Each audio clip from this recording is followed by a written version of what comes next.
ক্যাথিড্রালের রোডে আমরা এই মুহূর্তে দাঁড়িয়ে রয়েছি, যেখানে মমতা বন্দ্যোপাধ্যায়ের নেতৃত্বে বা কালীঘাটের পন্থী যারা তৃণমূল নেতৃত্ব তারা কিন্তু ইতিমধ্যে এখানে এসেছেন। প্রাক্তন মুখ্যমন্ত্রী মমতা বন্দ্যোপাধ্যায় তিনি কিন্তু গতকাল সারা রাত্রি এখানে ছিলেন এবং দেখা যাচ্ছে যে এই মুহূর্তে এখানে প্রচুর কর্মী সমর্থক যারা তারা কিন্তু এখানে এসেছেন। আমরা জানি যে স্থান পরিবর্তন হয়েছে। গত বছর ঠিক যে জায়গাতে বা প্রত্যেক বছর 21শে জুলাই যেখানে সভামঞ্চ তৈরি করা হতো সেইখান থেকে কিন্তু এবারে অনেকটাই স্থান বদল হয়েছে। কলকাতা হাইকোর্টের নির্দেশে আজকে নির্দিষ্ট সময়সীমা বেঁধে দেওয়া হয়েছে 12:30 থেকে 3টে পর্যন্ত কিন্তু এখানে এই সভা তারা করতে পারবেন। এবং গতকালকেও সারা রাত্রির ব্যাপী আমরা দেখলাম যে মমতা বন্দ্যোপাধ্যায়, অভিষেক বন্দ্যোপাধ্যায় তারা কিন্তু এই মঞ্চেই ছিলেন। মঞ্চ আগলে কার্যত তারা রেখেছিলেন, তার কারণ এখানে তার কেটে দেওয়া হচ্ছিল বলে অভিযোগ। সেখানে বিভিন্ন পোস্টার এখানে ছিঁড়ে দেওয়া হচ্ছিল এবং তারপরে তারা এই যে দুজন অর্থাৎ মমতা বন্দ্যোপাধ্যায় এবং অভিষেক বন্দ্যোপাধ্যায় তারা সারা রাত্রি এখানে ছিলেন। 7টার কিছু পরে তারা কালীঘাটে ফেরেন এবং আর কিছুক্ষণের মধ্যেই তারা এখানে আসবেন।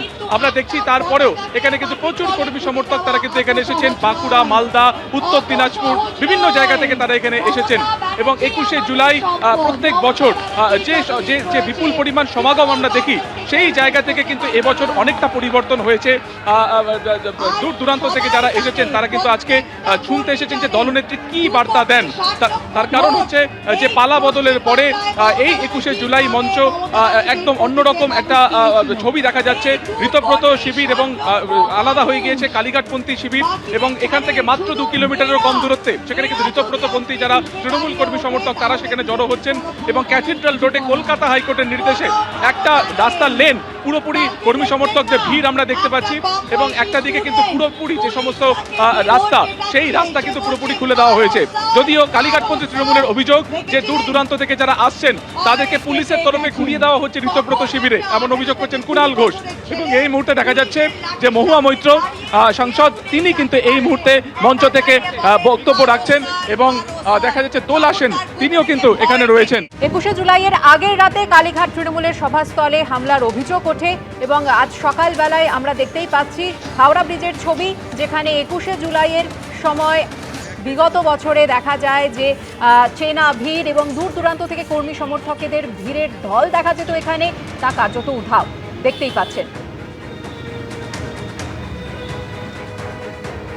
21শে জুলাইয়ের আগের রাতে কালীঘাট তৃণমূলের সভাস্থলে হামলার অভিযোগ।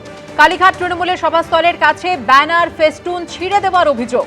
সভাস্থলের মাইকের তারও খুলে দেওয়া হয় বলে অভিযোগ ওঠে। প্রতিবাদে রাতভর বিড়লা প্ল্যানেটোরিয়ামের সামনে মমতা বন্দ্যোপাধ্যায়, আর মমতা বন্দ্যোপাধ্যায়ের সঙ্গে ছিলেন অভিষেক বন্দ্যোপাধ্যায়, কুণাল ঘোষরা। সভাস্থলে ছিলেন দোলা সেন, ডেরেক ব্রায়েন রাও।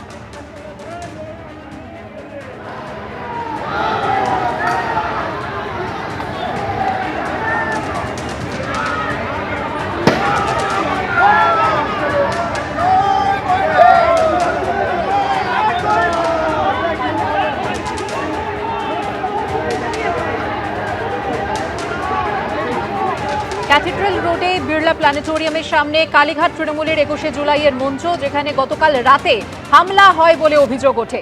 এবিপি আনন্দ এগিয়ে থাকে, এগিয়ে রাখে।